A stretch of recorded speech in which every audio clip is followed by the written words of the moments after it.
Hello and welcome to the Relationship Revolution. I'm Miguel and I'm here to help you get through those repetitive dating cycles into lasting and meaningful relationships.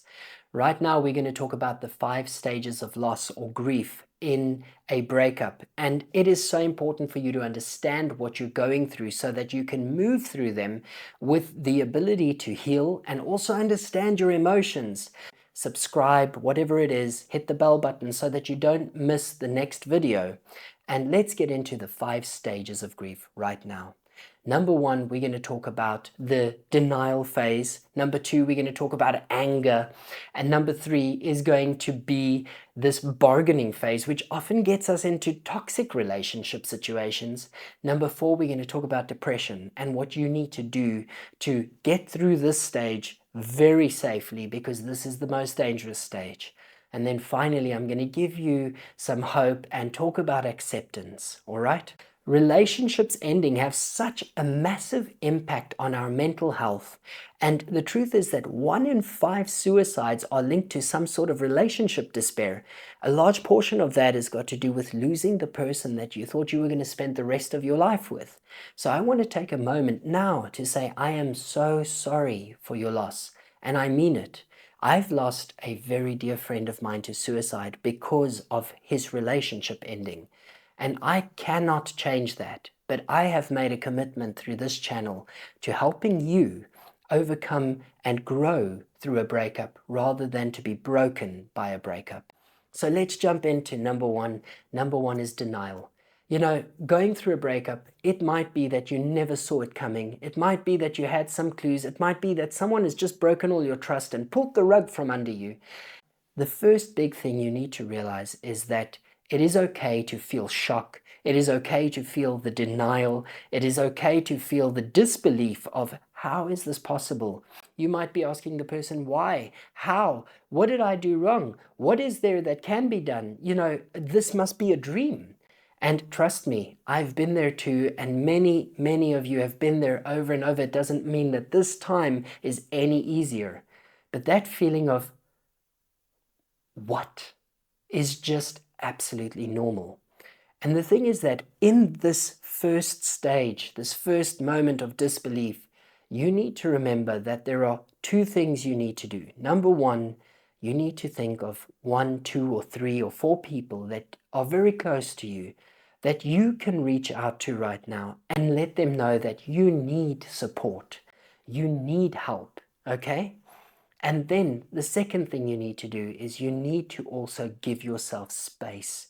It is okay to cry and cry. It is okay to feel what you're feeling. It is okay to just sit down on your bed, on your chair, wherever you are, whether it's even, in the middle of Times Square. Take a moment to just feel what you're feeling. When you're done feeling all of this, you need to remember that what you are feeling right now is reality. And I'm so sorry for that. Now, let's move on to what you can expect in stage 2. And this stage is the anger stage. And you might experience a bouncing back and forth between all these stages at different times, and that's okay too. But this anger stage is absolutely normal. It is so normal to get really angry with someone who has just destroyed the hopes and dreams that you have for the future together, and maybe even your current life. You might have to sort out right now what's going to happen with your family, your children, the apartment you live in, the car, all of those things. Please remember that as you're getting more and more angry, you need to be kind to yourself. Number 1, don't make any big life-changing decisions other than the one that was made for you right now. That's a hell of a lot to deal with, okay? And number 2, you really need to also remember that whatever you're giving out in terms of anger is always going to be there. You cannot take these words back. So share your anger and measure the way you're giving it out. Because if you're wanting to get back to your partner at some point, if you're wanting to somehow reconnect at some point, this is the stage where the amount of anger you dish out can really impact the way in which this person receives you in the long run again. It may be their fault, but it's just a kind warning to feel your anger, to express it in ways that are not going to damage yourself, those around you, and especially if you really are trying and hopeful of getting this back, the somewhat leftovers of the connection that you once had to this person. In fact, sometimes not displaying all the anger in the world also catches someone off guard. But being angry is normal, so give yourself a chance to feel it. Let's move to stage number 3, and this is the stage called the bargaining stage. You know, this may be a few weeks into it, it may be tomorrow that you start feeling this. And the bargaining stage is you start thinking, what is it that I have done wrong? What is it that I can do right? What is it that I can change? What if I changed everything? And you go to this person with a whole bunch of offers to try and get them back. And this can be so humiliating for you in the end of the day, because the more you offer, the more you're rejected sometimes. And other times the person might say, okay, I'll take you back. But the offers you make might not be sustainable. It's also a very difficult time for you emotionally and mentally, because you think and get trapped in these cyclical sort of like loops. People join the gym and they try and change in a few days, and they do so much harm to themselves because they believe that they themselves are the problem.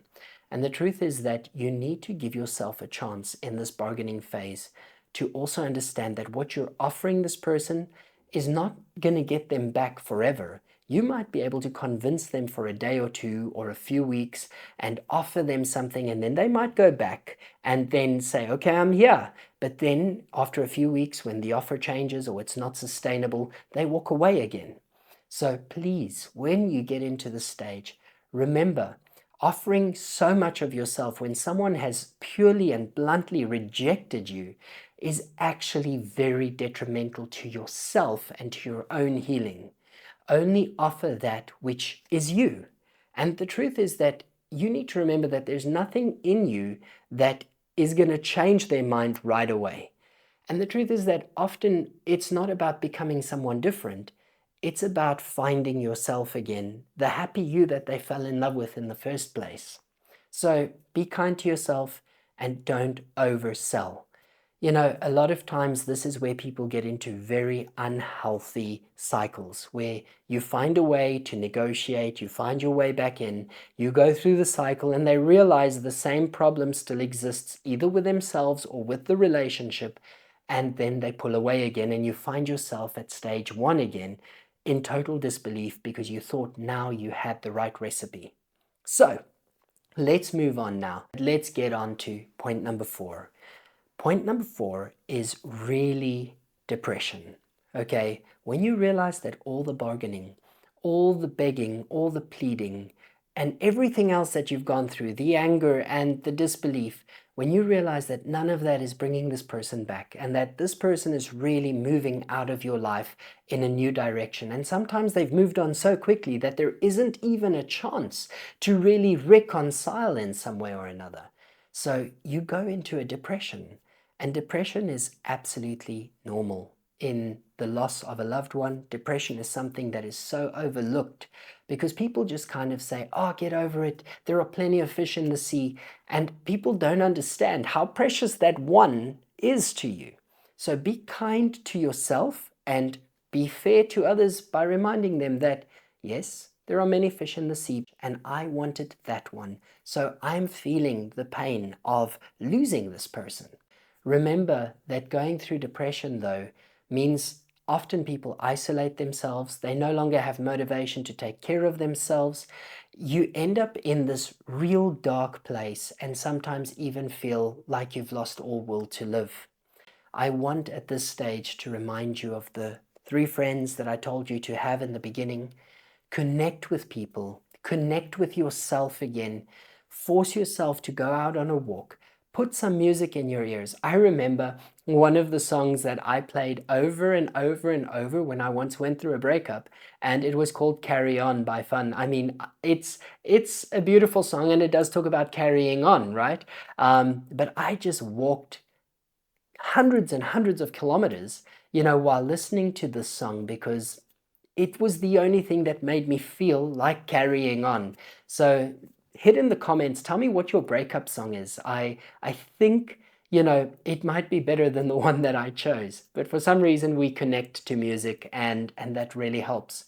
But really, in the depression phase, draw near to the people that are there for you. Allow yourself to have healthy amounts of alone time, but really this is the time where you have to force yourself to get up in the mornings, to eat that breakfast, to go on that walk, to face your job again, and to really take those first steps out of this solid feeling, which you feel like your legs just feel like concrete, right? And this is hard. And honestly, you can also seek help from a professional, whether it be your doctor for anxiety help, whether it be your doctor referring you to a psychologist. There is so much value in finding good help. So if you don't have any friends around you, if you don't have anyone to support you, please reach out and get the help you need. You are not and should not be alone in this process, okay? So as you go through trying to fight your way through the depression phase and you find yourself having new hobbies and new meaning, you really need to fill your life and those gaps that this person left with a lot of things that are going to take your time and build you up. I would prefer that instead of going through this breakup, you grow through this breakup. And then from this point, you get to stage number 5, point number 5, which is acceptance. A very dear friend of mine shared a quote which says that sunsets are reminders that endings can be beautiful. And if you're at phase 1 or stage 1 right now and you're in total disbelief, you might not want to hear this. But at the end of the journey, there is going to come a time where you're going to be able to look at the ending and see the beautiful life that you've got. You're going to be able to maybe see even in the past the beautiful that this relationship that is broken has brought into your life. I spoke to someone recently who has gone through a horrible divorce and a terrible breakup, and they shared with me that the most valuable thing in this was the beautiful child that these two people made together, and they both benefit from the love of this child. This is the part where you start to accept that you are not going to go back to this, or that this relationship as it was will never exist in the same way again. Remember that going back doesn't mean that you're going back to the same. You're going back to something new, because what's broken is broken. You don't try and fix that. You have to go with a mindset, not rebuild, but actually to build something new together. And as you accept that what is ended, you also go into a whole new phase, and that is the future. The future is bright, the future is beautiful, and if you can remember the words, sunsets are reminders that endings can be beautiful. So get yourself outside, go walk in the sunset. Even if the rain is falling on your face, it is okay, because at the end of the day, getting out, moving forward is part of growing through a breakup. I want to wish you all the best on this journey. I hope that you have found some sort of direction or understanding of what you're feeling. Remember to hit that bell button so that you get a notification when I post again. Drop a message in the comments, connect with one another in the comments, and support one another in this community that we're creating. Thank you for being here. I wish you all the best, and I'll see you next time on the Relationship Revolution.